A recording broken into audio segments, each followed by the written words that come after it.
right, good morning, everybody. I'm really excited to be here.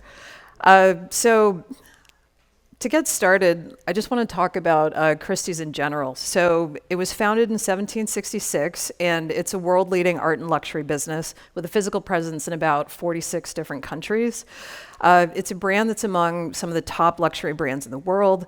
The North American headquarters is in New York City, which is where I work, and its global headquarters is in London. And the in-house photography, we do it in New York, London, Hong Kong, and Paris. And its auctions span over 80 categories for art and luxury goods. And we've also achieved some of the world records for art at auction, including works by, say, like Da Vinci, Warhol, and Koons. So as you can see here, basically if it can be sold, it comes through. So we have Stan the T-Rex here. We have some works by Basquiat. We also have a Lalin sculpture, and you can see sort of like a setup here for 360. So we're also expanding into new categories, including Web 3.0, digital art, and also streetwear. And we've also made some recent innovations that's made us a leader in new technologies so that we can define the business of art. And that also includes like a viewing and bidding experience that integrates like augmented reality, global live streaming, buy now platforms, and also like hybrid live sales. So basically that means in person and online. And then also we've sort of gotten into the use of holograms here, so volumetric video for a physical presence in showroom. That also allows like certain objects that are too delicate to travel to just remain at the location that they are, and then we can bring that intimate experience to our potential clients. And also that feeds into different net zero goals that Christie's has that we hope to reach by about 2030. So how exactly do you make a 250-year-old brand feel contemporary? And also, how do you make it feel accessible? Because as a luxury category, it can feel like a bit of a cloistered space, even though the showrooms are open to the public.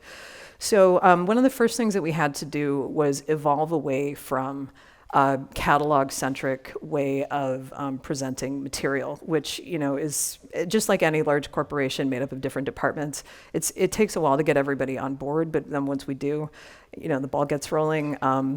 So away from this sort of attitude of just taking your pages of the catalog and then putting them online as the PDP and really seeing like what we can add to it. So that workflow also fed into just an e-com style model for image production and also content production.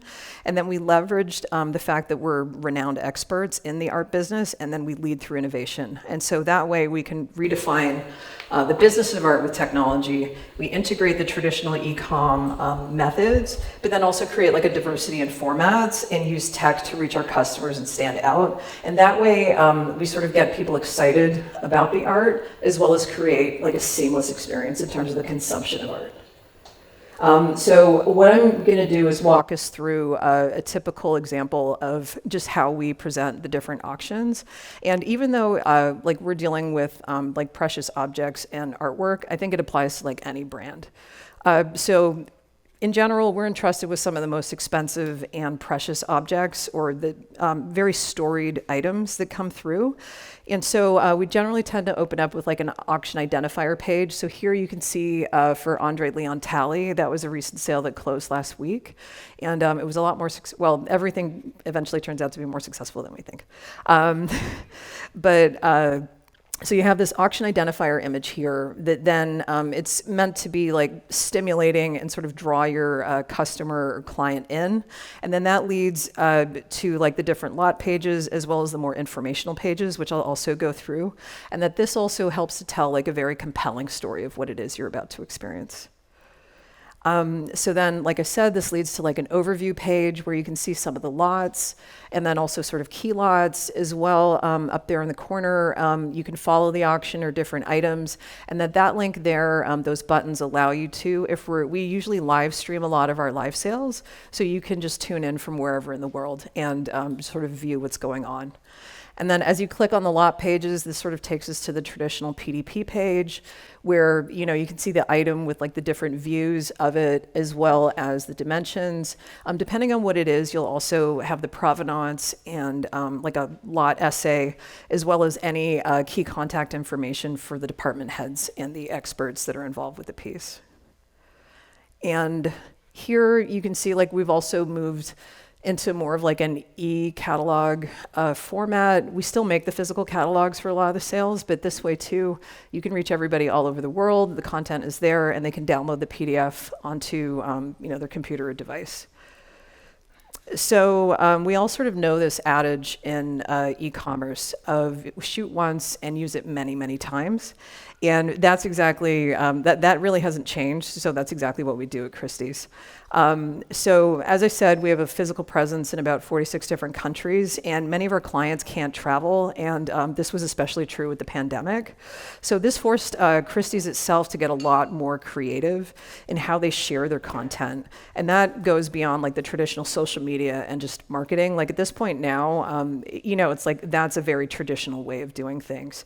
And so with certain items, like we'll tour paintings, or sometimes they're brought over, they're flown over for clients to see in different showrooms, but also trying to create like a more intimate experience and have people interact with the art that wouldn't be able to physically come and see it, but then also just everything from like condition to its dimensions and things like that. They can get a sense of that before they even actually see the item physically. And so there's a constant push for innovation in the ways that we share the information and about the lots, like with our clients. And the photo studio is constantly collaborating with different departments in order to bring a more intimate experience to the consumption and the viewing of the art that we have for sale.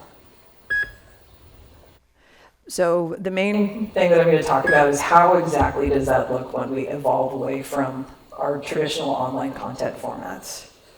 So some of the things to consider when you embark on these types of adventures is, you know, you need to recognize where your brand is and where it wants to go.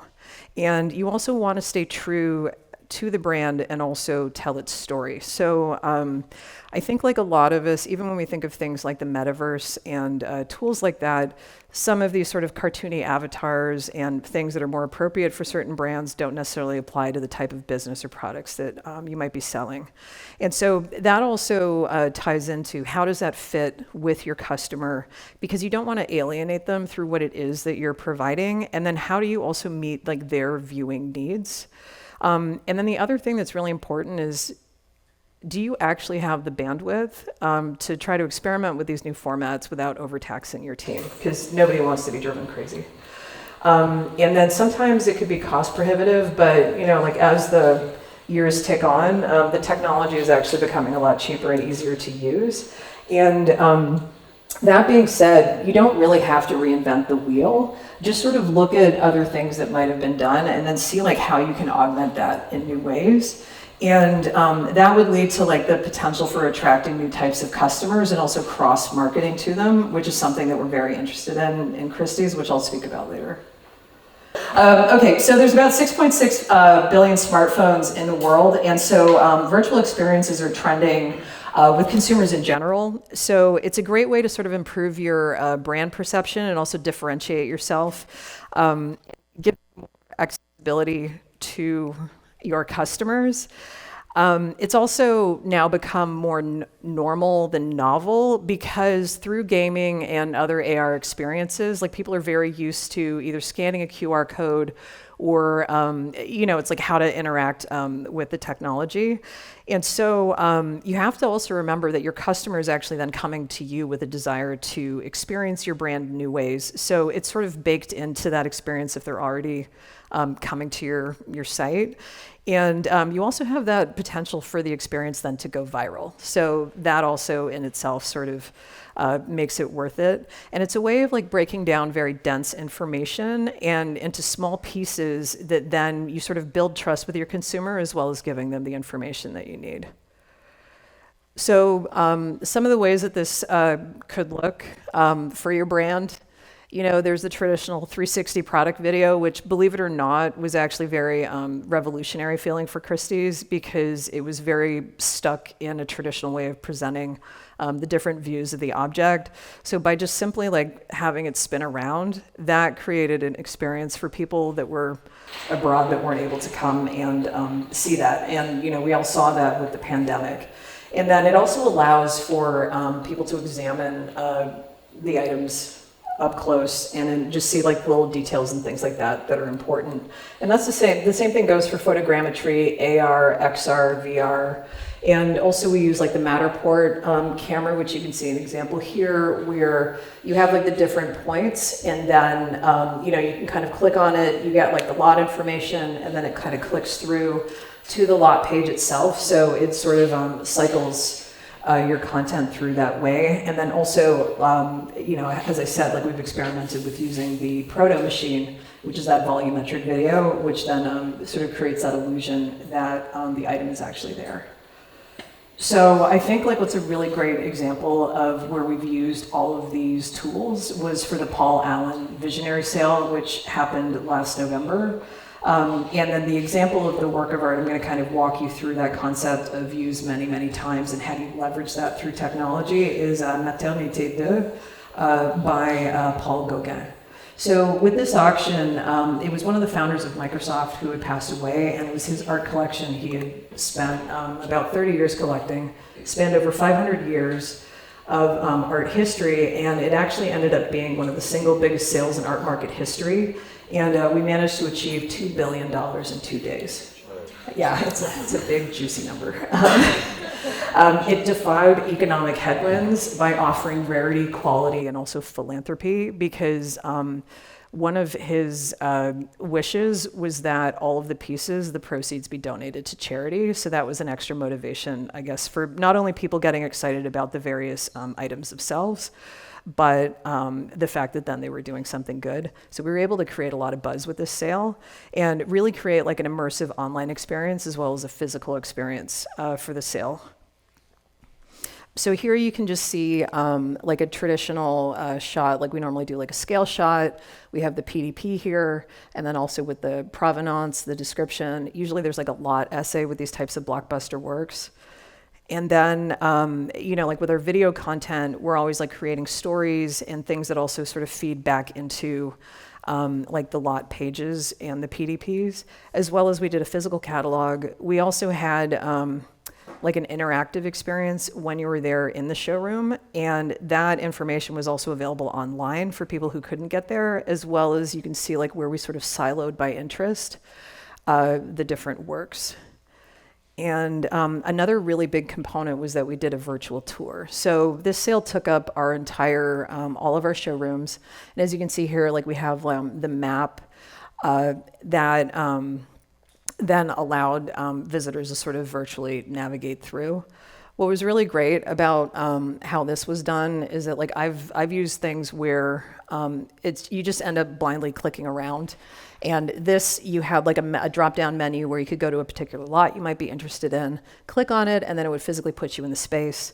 And then the other thing is that you would click on the target, and like I said, you would see the pop-up come up, and then you could click on that and click through. And then that actually, in the case of this, led you to a QR code that you were able to scan it. And as you can see here, it created an AR that then, let's see if we can get this to go, then allows you to actually place the work physically in your space. So you can see here in real time, like it's not perfect, but it reads like the other objects that are around it. It allows you to get very close up, so you can see the condition of the canvas itself. You can then like view it at different angles and really get a sense of the painting before you go and see it, and then just how it would look in your living room if you just happen to want to buy that. And so somebody did, and it sold for about $92 million. Not bad. And also, you could just see the example again of just constantly reusing the same images here. So it's also used during the live auction, which we're live streaming. We use it for banners, marketing, all sorts of things, and they show up. So sort of, like the really big question is all of this stuff worth it? Well, it improved our brand perception, it continued to grow our online sales, and we were able to reach more customers worldwide. Our sales were actually up for the first half of 2022, 292%, compared to pre-pandemic levels. 63% of all new buyers went through the online transactions, which is very different than traditionally how the auction market works. And we were able to provide like a more intimate experience for our customers or just anybody who appreciates art. This also boosted our social media followers. Specifically in Asia, we were up about 105%. And then also we got like a little bit of a boost for like North America, Africa, the Arab-speaking world, and Europe. So we were able to attract a lot more potential customers, and then also with these new categories like NFTs and streetwear and things that sort of by default we've become a leader in. So if there's people that are not successful in purchasing the items that they were interested in, it's almost like oh, you came for that one item, but you didn't get that, but how about these things? And so we're able to, I don't even know if you'd use the term cross-sell, but like, sometimes like be successful in that, and also capturing a new demographic of people in the auction space, because just in general it tends to be like a bit more of an older demographic. So by having these sort of younger feeling categories, you attract clients that way, and then you can expose them through your stories and your augmented reality experiences to these other categories. So basically it was worth it in the end, and that's it. Thanks.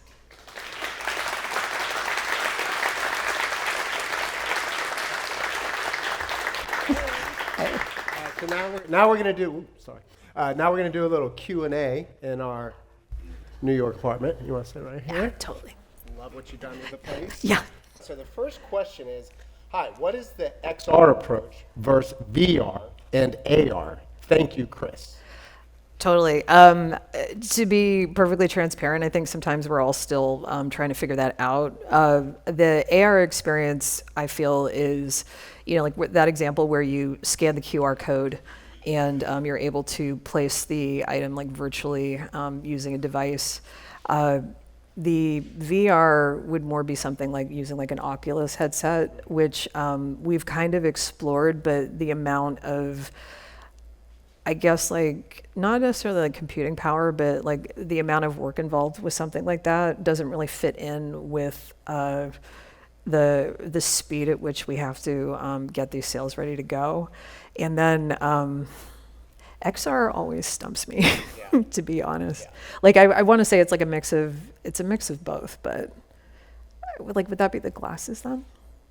Because like I always feel like they all bleed into each other. Let's ask Chris. Yeah. Chris. Where's Chris? Huh? Oh, you're the one that asked the question? Okay. Is that better? All right. Yeah. Yeah, like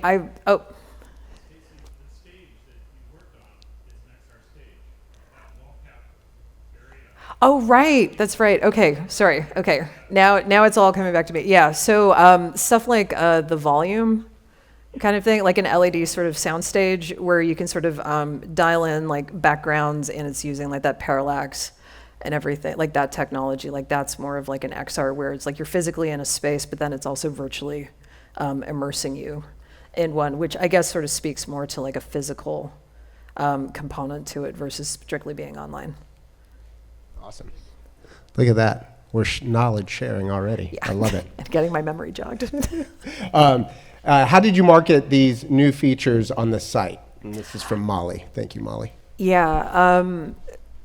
So that's sometimes a little like where you get tripped up by older technology. So there are like QR codes like throughout the physical gallery itself, and then I believe also in the catalog. And like right now how their website is set up, it's like you have to kind of click through the different views, and then that comes up.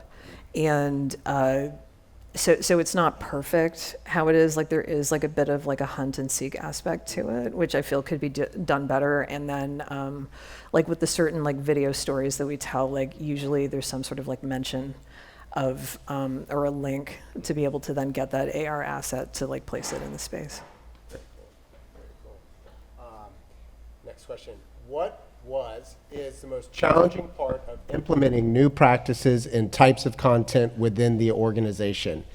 Any advice to overcome it? That is the million-dollar question. All I can say is persistence, because any corporation, it's always very slow to move because there's all these different moving pieces. And there are, and even within Christie's itself, it's like there's a lot of people that are very open to listening to new ideas and then just trying to figure out like how to actually implement them. It's like sort of just trying, bringing them up through different channels. And then it does help that they already have like an interest in tech. But I think that once you start seeing those numbers and realizing that, eventually, like we're not even going to think about it. Like you have to kind of get involved in this space some way, somehow. Mm-hmm. So all that really matters is that you start, and then you kind of see like what works for you. Because we've had where there were certain items that we made ARs for that afterwards people felt they looked a bit too like video game, like, which didn't sort of suit itself to something that was about like 10,000 years old. So interesting. Yeah. And then is there like based on an expected value that you'll receive that would change whether or not you do all these different avenues, or is it, does that come into $92 million, you can afford to make some content. Yeah, and then so like with that type of a sale, it's sort of like baked in that there's because there were works by like Botticelli and Magritte and all of these, it's like a who's who of art history. So we usually know like well in advance what's kind of coming down the pipe, and then the departments can sit down and discuss exactly what they want to kind of give the star treatment for. So say we didn't have time to do that with one of the Andy Warhol Marylands that sold for about 195 million, but yeah, but we were able to do it like for some of these other like really iconic works. Yeah. Very cool. How does handling sensitive objects affect your team on set? I.e., do you always have art handlers, NDAs, hazmat suits? Yes to the first two. Yeah. Third one, sometimes you wish you do. Yeah. Because, like full disclosure, when you're dealing with a lot of things that are very old, it's like the materials that they're made out of can be very toxic. But we do have a team of art handlers at all times that help manage that stuff in the studio. And then also, like, we're all trained in how to touch things, or if there's something that you feel very uncomfortable with, not to touch it and get an art handler. That's got to be a little stressful, huh? Yeah, it can be very stressful. And it's like we've all sort of like walked and bumped into things now and again, which is not a good feeling. But it's like you treat every single object as precious and of value, because there's a lot of things sometimes that like you don't actually realize how valuable it is. Yeah. And I think that that's done on purpose. And then with certain sales, like there is an automatic NDA involved in being in the space, but then also with specific sales, they will have us sign additional things so that we can be privy to exactly what it is. Wow. Yeah. And you have extra buckets of paint just in case you have to fix the scuff. A little touch up. Can you talk about how you understand your users with new formats? Can you see where people stood in the virtual gallery? Oh, like track them? That's interesting. No, we didn't have that technology, but it's a bit of like a tricky line for us to tread, just because it's like traditionally you have this sort of like baked in audience for these types of, and also when you think about it, it's like as an asset class you're dealing with like the 1% of the 1%, because say for instance with that painting that was $92 million, there's a 20 to 30% reserve on top of that. So it's not that you just have that amount, you also have to have the extra money and fees and all of those things. 20, 30%? Yeah. Wow. As That's a nice a tip. auction premium. Yeah, that's a nice tip. It is.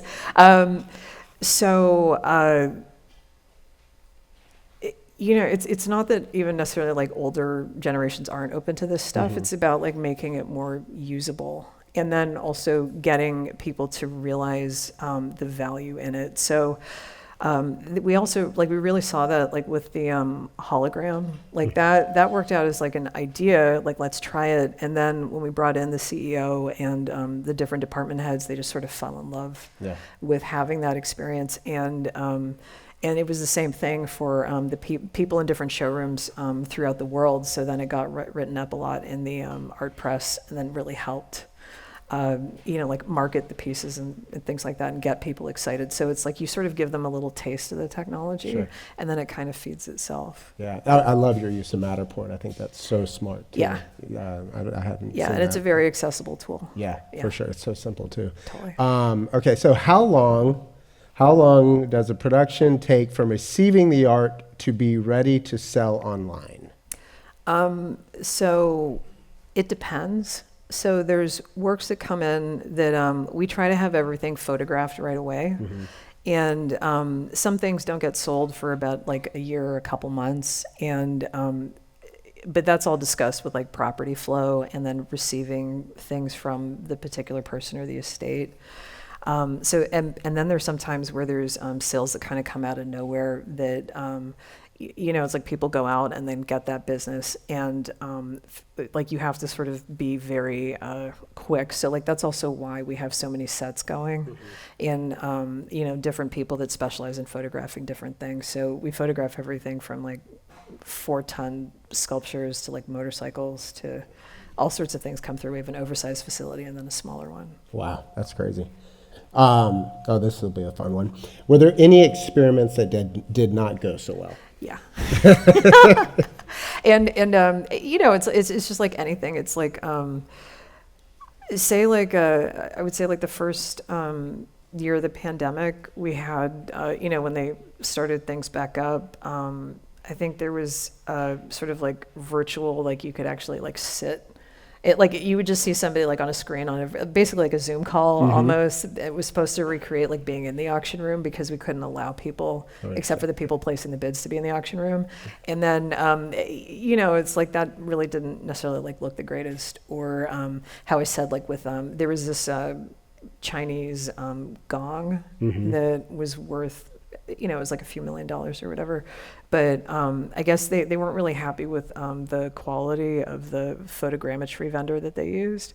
So it didn't really have like the detail and everything like that they wanted. So, and then you learn for the next time that these types of things that like you really, you learn, but at least it's like you're trying. Yeah, right? No, for sure, for sure. How do you measure adoption ROI on new technologies?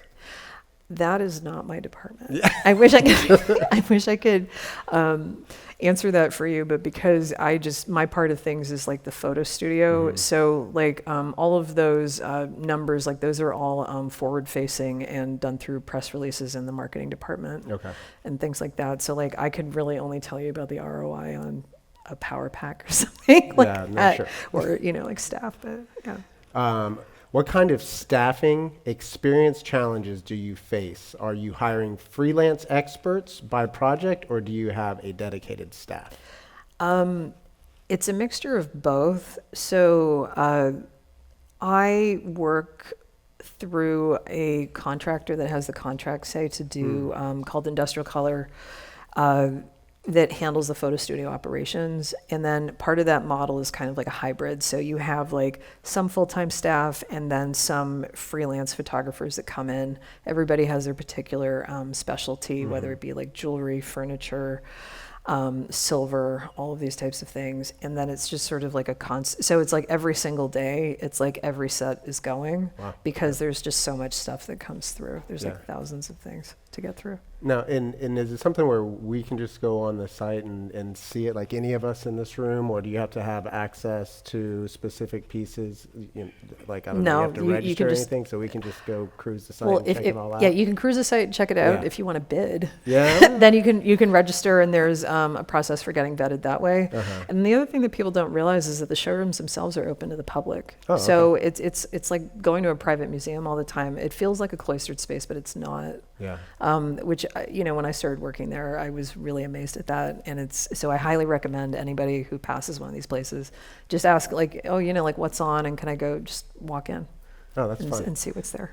Was there a turning point before Visionary, a collection, a technological advancement that prompted Christie's to go virtual VR, or was it a gradual process? I think what sort of got the party started, and this is just my impression, like as an employee, would be when they sold Beeple's Everydays, and then also some of the CryptoPunks. So that sort of positioned the company into a position of leading the charge on digital art. And by default, and they also host like innovation conferences, and because they sort of found themselves a leader of this sort of art tech space. And wow, I'm blanking out right now. Yeah, so like that's where sorry, like just talking about like with the innovation and things like Yeah, that. just basically like, was it a gradual process, or was it? It happened all at once, actually. All at once? Yeah, Yeah, yeah. So okay. like I could honestly say like probably within like it was about like 2 years ago, all of a sudden stuff like really kicked off, and then it was like, okay, like we're being told like let's try this and let's try that, and then it just sort of became like a part of doing things. I mean, that's like, gotta be so much fun. It, I mean, it you're just is. constantly experimenting. Sort of. we experiment like where we can, and then Yeah. what I love is that, you know, it's like you get to work with a really talented group of people Sure. who just even on their own sometimes when they have the object, like they might be like, oh, okay, let me just take a couple more shots this way, and then just sort of feed it into a program and like see what I can render and how can I elevate that experience in Yeah. terms of like the quality of the photogrammetry and things like that. Yeah, I mean, just constantly pushing the bounds of creativity, right? Using Yeah. new technology and finding new ways to keep pushing it forward. Yeah. I mean, and, you know, that's very similar to photography, right? Like all the Totally. photographers just get in and start shooting their own test and realizing new things, and now that's just the new version of it with new technology. Yeah, and it really is an extension of just everything that we do with stills. Yeah. Like, so you do, it does involve some new skill sets, but really it's like we're already kind of primed to be able to do these types of things anyway. So are you actually seeing creatives, you know, seeing all of this happening? Maybe it's a photographer that's shooting the piece and then they're looking over and seeing the VR aspect of it and saying, hey, I want to start doing that side of it, and maybe changing disciplines? Or, well, it's just sometimes like particular individuals have like these interests anyway. Yeah. And then they sort of just on their own kind of like take it away and sort of work on it, and then they bring it in, and sometimes like a lot of things you don't even know it until you see it. Yeah. So they'll be like, hey, look what I kind of knocked together on the weekend, and everyone's like, oh my God, like that's amazing. That's and awesome. and then it just sort of goes from there. That's awesome. Yeah. How do you track and measure the success performance of new creative formats? Is that you kind of that's unfortunately like that, yeah, that's not my wheelhouse. Right, yeah, 100%. That's what I wish I could answer that. what is the next big thing you want to test and implement? That's a great question. Oh man, I think really refining the AR stuff, but specifically with jewelry Okay. and metallic objects, which I don't know if you've tried some of those virtual try-ons. Like I like the technology really doesn't seem like it's there yet, but really being able to sort of create that like reflective surface Yeah. and that sort of like sparkle aspect, as opposed to it just sort of looking like a flat, like the object like is like on your wrist or whatever if it's a watch, but it doesn't really look like the watch. Like getting dimension out of it and like Exactly, and shadows that and depth highlights and things. Yeah, Yep. yeah. I mean, those are notoriously difficult in any media. Yeah, right? and because of how you have to capture it with polarized light, Yeah. it just you know, it's like, and then the program, like Oh, that's whatever interesting, program brings okay. it back. So I didn't realize you had to capture it with polarized light. Yeah. You just taught me something. Yeah. Thank you. There we That's go. great. And then with the AR, like whenever you're showing that example of putting the picture on the wall, does it scale it? Like I noticed the size change. Like, is it actually able to scale based on what it's seeing in the scene, or how does that work? yeah, I'm not involved with like that part of the Yeah. technology, but it is something like that going on. So that it's so you couldn't really like expand the painting so it fits your whole wall or Yeah. anything like that. Like it's really meant, just like IKEA kind of has that too, like with its like chairs and tables and things like that. Like it's the actual dimensions of the thing are like fixed, and then it just puts it in the space so you can really proportionally see it. Very cool. Let's see. any plans to invest in NFT digital assets? Absolutely. We're Yeah. already doing it. Yeah. Like they created last year the Web 3.0 department. They have a innovation summit. I think this year it's in Dubai, and it just constantly, it's like working with different NFT artists and Yeah. offering sort of like miniature sales as well as like showing them in the showroom itself. But again, because all of this stuff is like so new, Yeah. there's nothing straightforward about like a set way of actually then like how you display it. Yeah. So, just constantly like trying different things, and just like anything, it's about like numbers, and Totally. the numbers are big, so they'll continue to. Yeah, and they're all over the place, right? Yeah. I mean, it's like, we saw kind of some craziness last year with NFTs and huge Yeah, numbers. and like the then- Bored Apes and yeah, all of yeah, that all kind that, of stuff. just like crazy numbers. Yeah, And- and so like transacting, they do accept Ethereum. I got to double check about Bitcoin, and believe it or not, they're one of the few auction houses that accepts PayPal. Okay. And like all of these small things that you don't even think about, and it's like that is innovative Sure. for these types of spaces. And then you just get all your ducks in a row, and then you're able to smoothly transact. Yeah. That's But amazing. yeah, they're really trying to go for it. Well, I want to thank you because that was extremely enlightening for me. So thank you Cool. so much. Thanks. Everybody, let's give Stacey a round of applause. Thank Okay. you so much.